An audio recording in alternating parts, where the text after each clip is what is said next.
Welcome, Hudson Valley, to this week's edition of In Touch, the award-winning public affairs and issues program that runs across Townsquare Media, the Hudson Valley radio stations. This week's guest is Chief Master Gerald Dunn, owner and founder of Karate for Excellence and 8th Degree Blackbelt.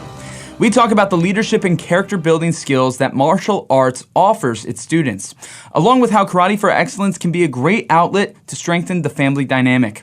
Most prevalently, we talk about what it means to be a role model. We invite you to join us and listen to a previously recorded conversation between Master Dunn and myself here on In Touch. I'm proud to announce that In Touch has won the 2023 New York State Broadcasters Association Award for Outstanding Public Affairs Program or Series as part of the 57th Annual Excellence in Broadcasting Awards. This recognition would not be possible without the incredible team here at Townsquare, all of our phenomenal guests that we learn from and grow with every single week, and of course you, the listener. Whether you've been listening for a while or you just found us, thank you for taking part in the conversation and staying in touch with what's going on in the Hudson Valley. We here at In Touch are all about, well, being in touch with what's going on in the Hudson Valley. What better way to stay in touch with what's going on than by downloading the Townsquare Media mobile app for this radio station? Not only can you listen to this station live at any time using the app, but you can also listen to In Touch on demand. Besides In Touch, you can read daily articles about news, events, entertainment, and more that's going on in your community. And when the weather gets bad, you can use the app to check on weather reports and see which schools, roads, and organizations are closed. Your Townsquare Media app also is the best place for concert and event tickets. We are constantly giving away tickets to the hottest shows in the area. Again, you'll have access to all of this if you download the Townsquare Media mobile app for this radio station. In Touch is nothing without the support from the hundreds of listeners we get on a weekly basis. Thank you so much for listening and taking part in the conversation. If you listen to In Touch through a podcast service such as Spotify or Apple Podcasts, please consider leaving a positive review. With more 5-star reviews on these platforms, the algorithms will work even harder to promote our show and bring In Touch to new people. That and also sharing In Touch with your friends and family is so important. Just sharing our links and listening live each Sunday goes such a long way. Thank you for all you do to stay in touch with what's going on in the Hudson Valley. Hello, Hudson Valley. You're listening to In Touch, Public Affairs and Issues program here at Townsquare Media, the Hudson Valley. We got a great episode for you today. I'm really excited about this one, and it's probably going to go in a few directions you probably didn't see coming, but I think that's what makes this really exciting. With us today, we have Chief Master Gerald Dunn, 8th Degree Blackbelt and owner of Karate for Excellence. Gerald, how are you today? I'm doing great. It's been a great pleasure to speak with you right before getting on the mic and everything, and I love everything that you have and the mindset that's going on behind Karate for Excellence. And I think before we get into the meat and bones of this episode, I think the best way to intro into this is just to give a quick overview on what Karate for Excellence is, and maybe even a little background in your experience in martial arts. Well, I've been training for 43 years, and I've had a school here in Poughkeepsie since 1991. Wow. And, already decades, I've seen a lot of different changes and things have developed. And I think that now that the biggest role that we play is we're about character development. We want to see the kids grow up to be strong. We want them to be good people, have all the tools to be successful in whatever direction their life takes them. We want to see them not just be successful professionally, but also in their private lives. And we want to help them develop into strong leaders. We believe that leaders are not necessarily born. A lot of times that they're made. And I think one of the unique things that we do is we actually train them to be leaders, how to communicate effectively, how to lead groups. We get them over the fear of public speaking. Number one fear in America. I don't know if you knew that. That's a big one, yeah. A lot of my friends, that was their big thing growing up. They didn't want to public speak. I love it, hence why I'm here on the radio, but it's not for everyone. Well, even for myself, I was very, very introverted when I was young. Martial arts is what brought me out of that. What an advantage it's going to be for kids who learn how to get up in front of people and speak when they're 5, 6 years old. Right. What's it going to be like when they're teenagers and they have to give a presentation in school? How many professions require them to give presentations. So if they can get comfortable doing that early, it's a huge advantage for them later on. Absolutely. Communication is one of the biggest things. It's not just simply the verbal communication, but it also comes from the stance, the confidence, and everything that you bring into the character, everything that you are describing right now. You're bringing that confidence, that character, that discipline to all of your students. And I think that's really great because you mentioned before you feel like you're not necessarily in sports or entertainment, but you are in leadership and character building. Yes, it's a little bit different. There's a curriculum. It's kind of like going through school, and they go step by step through the curriculum, and the idea is to get them to a certain place. It's kind of like, you graduate from high school, then you make a decision. Am I going to college or am I going to do something else? And, I've had some kids that started with me when they were 4 and 5, and they stayed with me till they got out of high school, and which kind of kills me because I get them really good, then they want to go get educated. But they all do really well, and, the satisfaction I get when they come back to me, and they say that what I taught them was a big part of developing who they are and why they were able to do well in their life. They didn't go the direction of a lot of their friends because of it. That gives me a lot of satisfaction. No, that's great. And the fact that you've been doing this for 43 years and you've had your spot in Poughkeepsie for like 32 now, I'm sure you've seen a lot of people over the years, generations of kids and students. And I know you also have adults who do your programs as well. So you really see big growth in so many people over the years. What's that like on a generational aspect? Do you see families return with their kids at this point now? I do have that. I've got a couple of people right now whose parents got their black belts with me years ago, and now now their kids are training. I always love to see families involved. It's because martial arts is like a unique family activity because everybody comes in as a white belt. Yeah. Whether you're 5 or whether you're 50. Kids think their parents are born out of the womb the way they see them right now. They don't understand that they've had their own difficulties in life. They've had to overcome their own obstacles. But when they're training together and the kids see the parents working hard, they're going through the belt test the same way. They have a different type of understanding of what the parent is accomplishing. Yeah. So they develop a different type of respect for them. Imagine they're 10, 12 years old. Now they have something to share with their families. How many families do you know where the kids are getting 11, 12, and there's no shared interests? No. And the parent, it's almost like the family just kind of breaks apart and everybody's going their own way. I believe in strong families, and I think that's one of the problems in the country today is the disintegration of the family in a lot of ways. And anything I can do to help strengthen families is something I would be very proud of. I absolutely agree with that. The idea of the core family group has definitely changed in the last few decades. For generations, hundreds of years, the core family is what got you through everything. And now we're in a state of, very much individualism. And there's nothing wrong with people wanting to build themselves up and make the life and career or whatever they want for themselves. But it's almost kind of villainizing the concept of loving your family, And I think that's quite odd and sad at times. And I think, too, in defense of a lot of parents, is they don't have the support network the parents used to have. You don't have the neighborhoods where everybody's looking out for all the neighborhood kids anymore. Yeah. Quite often, they don't have the grandparents and aunts and uncles available to advise and help them out like they used to, because we live in a mobile society. Yeah.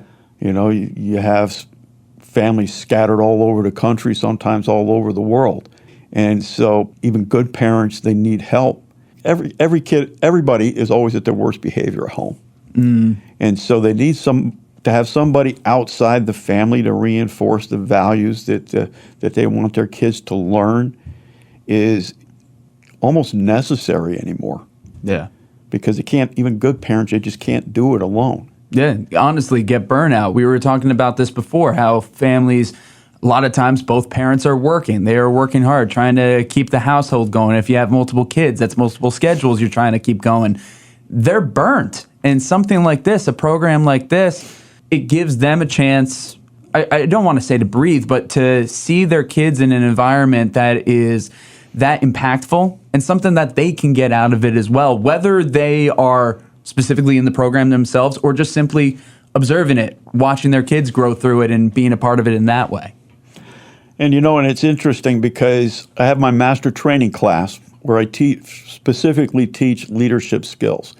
I teach kids how to communicate effectively, get them comfortable with public speaking. They learn how to manage people, and when I talk about it, I see all the parents back there just nodding their heads, Yep. And I know we were talking a little bit, the number one fear in America is the fear of public speaking. Yeah. And imagine if you take them at 5, 6 years old, you get them accustomed to getting up in front of a group of people and talking. What kind of advantage is that for them later on when they have to present in high school or give a dissertation for a master's degree or a doctorate or something? Yep. And how many professions nowadays require you to be able to present? Yeah. And if you can give them a head start on that, that can make a lot of difference for them. Absolutely. I agree with that. And something we were talking about before we got on the mic specifically that I really liked and I would love you to go into is the fact of, this is a martial art. Sure, you're dealing with learning all these different moves, and but it's not, again, as you're saying, it's about the character, the leadership, the building, not so much a violent aspect. Could you please tell me what you told me before about like the bar story and what you said? Just had one guy, this was probably back in the 80s. This was many, many, many years ago. Still prevalent. Still prevalent. Says, how do you win a bar fight? And I said, stay out of bars where they fight. That's the best way. Because I don't care how good you are. You're human beings. You can make a mistake. You can do something stupid. If you're out drinking, you're not going to be yourself. I mean, I think, Jean-Claude Van Damme, I think I read one time where he got in a fight in a bar and got busted up. Well, he was drinking, so he was a kickboxing champion. He can't fight when he's drunk. Yep. But you're dealing with people who are impaired, who are not thinking straight. Just stay out of there. Absolutely. I agree 100% on what you're saying, and I think that's great. Again, you're listening to In Touch, Townsquare Media, the Hudson Valley's Public Affairs and Issues program. We're speaking with Chief Master Gerald Dunn, 8th degree black belt and owner of Karate for Excellence. We've been talking a lot about heart and the core behind Karate for Excellence, where it's about leadership and character building.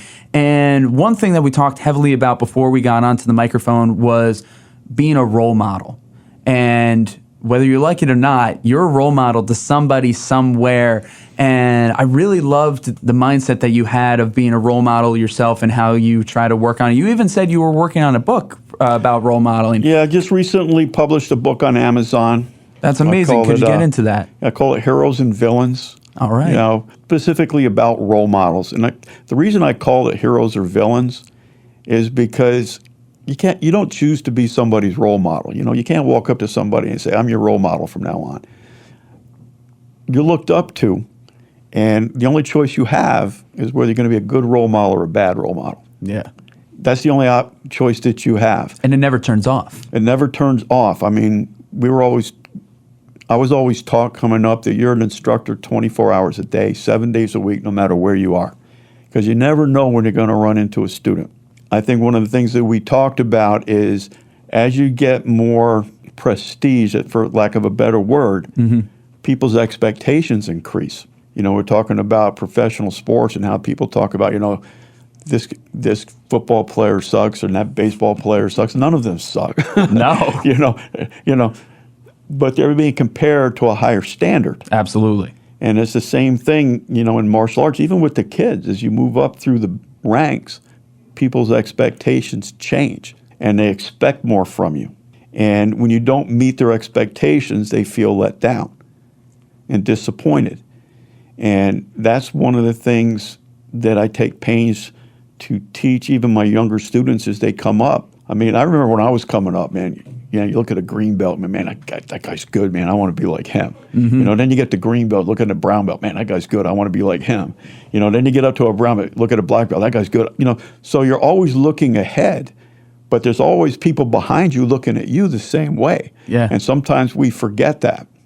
One of my goals with my students is I want them to be positive role models.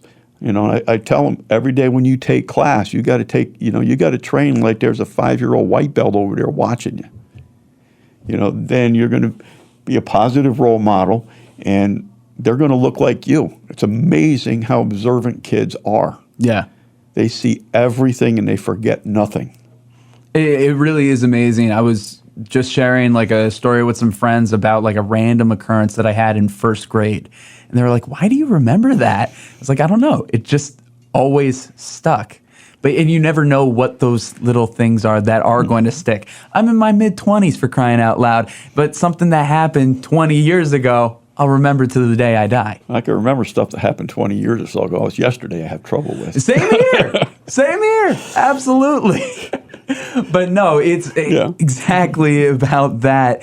And besides just, being a role model and making this accessible for them in that way, you do great things about being accessible to a number of people, especially communities or demographics that may not feel necessarily that they can do something like this. I was looking at your website, and you have special programs with those with special needs. Could you tell us about that and how you implement your curriculum with those who might have a harder time or more difficult time than some others may possibly have? Truthfully, I always have several kids on the autistic spectrum. Mm-hmm. I've got one young lady with Down syndrome. Mm-hmm. This girl is awesome. I mean, that's awesome. She does really, really well. But I don't really try to teach them a whole lot different. And that's great. I do have a few that on the more severe side. Mm-hmm. And what I do my goal is always to integrate them into the regular class, because I really think it's important, because if you want to teach, you want to get them where they can function in society, which means you can't isolate them. Amen. Can't isolate them. But sometimes you may or may not ever be able to get them there. But I've had a couple of them with a severe autism. Just getting them to follow directions was a major step forward for them. So sometimes you got to adjust your goals according to what they're capable of. But I actually read a study out of Canada. Okay. And they found the two most beneficial activities for kids with autism is horseback riding and karate. Oh, that's awesome. If you can imagine two things more different. I know, right?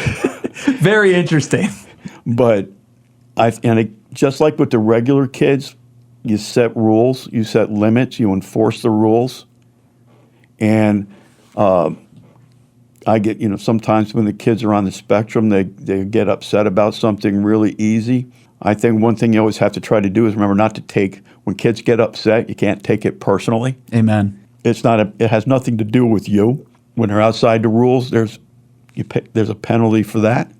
And when they obey the rules, there's rules for that. I have 4 rules they have to follow. Could you tell us those rules? First, there's no talking out of turn. They don't throw punches and kicks unless I tell them to. They freeze after every move until I tell them to do something else. And then they do everything I say. And then I have a token system that I use to reward those behaviors. And if they don't do it, they don't get the token. Mm-hmm. And they will get upset. You can't worry about making them upset. And, it's funny because I had, one of the cool, they had to hand the tennis card with 2 hands. I had this 3-year-old. He wouldn't do it. I told him, I said, this is the way it's going to work. I said, you don't get another chip until you hand me that card right. And I told him the first time that I walk by you and you don't get a chip, you're going to cry like a baby. And that's exactly what happened. And I let him cry for the entire 30-minute class. Oh, wow. And I told his mom, you don't talk to him. He doesn't get to sit in your lap. You can't do anything to make him feel better. If he wants to feel better, he can hand me that card. And she actually came to me after class, she's kind of mortified. I said, listen, you hang in there with him. We'll hang in there with him. I'm very patient with mistakes, but they don't get to defy me. Amen. And the next time he came to class, card out with 2 hands. Never had another problem out of it. He was with me for about 4 years after that. Wow. Got his black belt. Really good kid. That's great. That's great. One of the things we were talking about earlier is like it's easier to teach them young than it is to try to fix them later. Yeah. And things that are cute and amusing at 3 are not amusing at 15. And if you let them get away with it when they're young, it's never going to go away.